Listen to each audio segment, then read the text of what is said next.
Hello and good day, viewers, especially to my values education teacher, Sir John Daniel Gramaje. For today's video, I am joined by my Tita Sharimaine. But before I introduce her, let me introduce myself first. Hi, I'm Princess Collene Caparas, a grade 12 STEM student at Millennium Christian High School, and this is my submission for the values education second quarterly exam.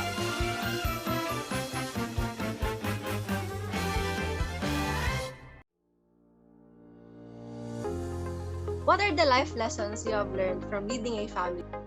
This is my Tita Shei-Shei, and she is one of my only two titas. Tita Shei-Shei will be the one answering my questions for this activity since both of my parents are too busy.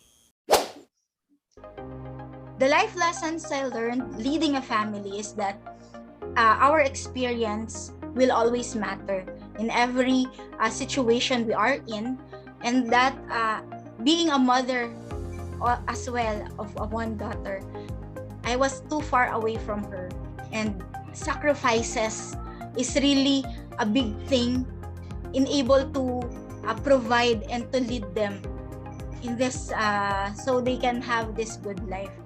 You know, in our situation, in every situation of every people, iba't iba yung pinagdadaanan natin. But the lessons that each and everyone will learn is that we just have to hold on. We just have to continue believing that there is always a better tomorrow for sure. Whatever challenges we have, diba? We will always pursue it and we will always overcome it. And the greatest is that we just have to live our life happily, even if our situation is not that happy. We can control our emotion, we can control what we will think, and we can always trust God. For the second question, what are some disciplines that needs to be developed for you or for other people to be an effective leader? I believe in order to be an effective leader is that you will lead by action and not by words. It is very difficult to just tell someone to do this, to do that. Enable to empower them or enable to give them, to let them follow what we or to obey or to follow kung ano yung gusto natin ipagawa sa kanila. Able to lead them more for their growth. For example, for our family. I don't always tell do this and do that. I always tell this is how you should do it, or I am doing it myself. I am not waiting for anyone to do it for my side, to do it for me if I can do it. But there are certain things I admit personally. I admit there are certain things that I cannot do, especially I cannot cook. So definitely they are doing it. Some small matters is that if someone can do it for me, they can do.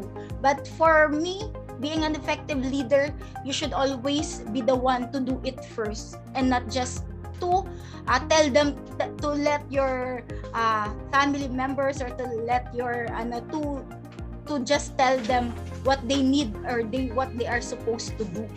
Okay, so that is one of the discipline, and we should always the discipline that we should have or a leader should have to become a better leader is that find a good mentor also. Find a good mentor. For sure. Hindi mo lang naman magagawa ang lahat ng bagay sa isang, 'di ba, na ikaw lang. So you should follow a good example na rin kasi hindi ka naman basta leader na lang bigla 'di ba? For sure naging follower ka rin or naging member ka rin ng team. Hindi ka naman kagad nag-lead, 'di ba? So in order to you should experience it, yung pagsunod. Kung kaya mong sumunod, you can lead, 'di ba? And you can kaya mong i-convey 'yon sa mga taong nililid mo. For example, for a family, 'di ba? Yung kailangan na discipline mo and paano mag-grow yung ang team mo, your other member of the team, kung ikaw mismo as a leader doesn't grow. Diba?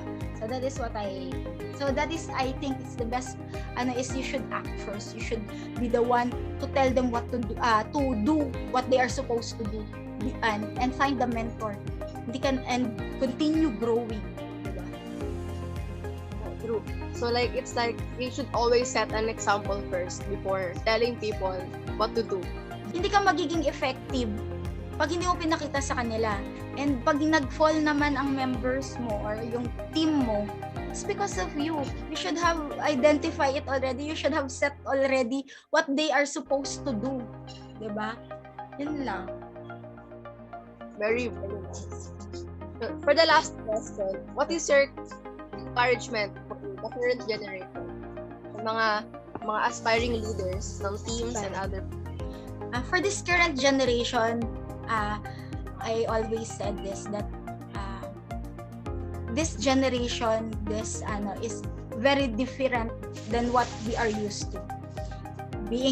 There is an access in technology, everything is being given already, everything, di ba? Hindi na nga lahat pumupunta sa library to research, you just have to Google it, di ba?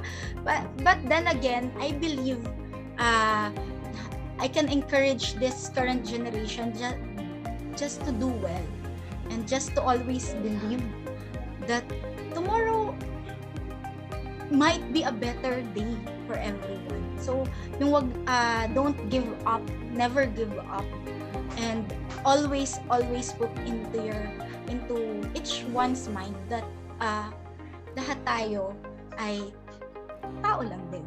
And there is one God above us all. And that makakapag-persevere tayo, malalampasan natin ang any challenges. And that we can always become a good leader once we know how to deal with people. Diba? Paano ba natin gusto tayong tratuhin ng ibang tao? How do we want to other leaders to treat us? Diba? We should do it the same sa ibang tao so they can grow. And once someone grow dahil sa leadership mo, it's an achievement. It's not a competition. Diba? So, the encouragement I have for this current generation is just keep going, never give up, always remember that to trust to the one that is high above us, which is God. Yan lang. Thank you so much. Thank you so much for interviewing me for today. Because it will be very helpful for me. Thank you so much. I hope my answers have been helpful to whatever your purpose are, and I hope to talk to you about this kind of leadership and what and I hope you will become a good leader. Thank you. Thank you.